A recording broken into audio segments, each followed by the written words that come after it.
তারেক রহমান অনেক বেশি সচেতন এবং ওনার আচরণ কারো দ্বারা প্রভাবিত না।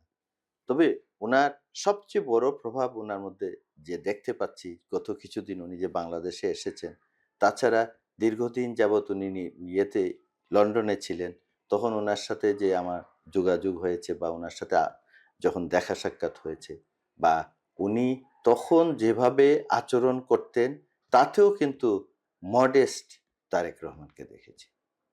এবং একটা আর্টিকেল লিখেছিলাম আমার মনে আছে, সেটা খুব সম্ভব 12-13 সালে।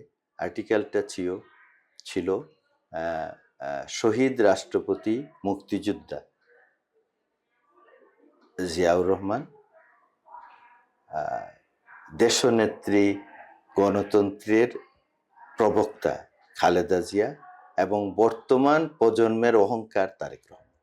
ওই আর্টিকেলটা ইংরেজিতেও পাবলিশড হয়েছিল, বাংলাতেও পাবলিশড হয়েছিল এবং আমি এখানেও নিউজ পেপারে তখন লিখেছিলাম।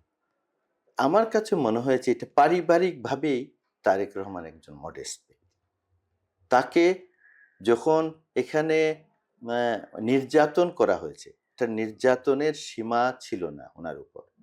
ওনাকে দীর্ঘদিন যাবৎ অসুস্থ থাকতে হয়েছে এবং অসুস্থতার মধ্য থেকে উনি শিখেছেন ওনার মা এবং বাবার আচরণগত বৈশিষ্ট্যগুলো।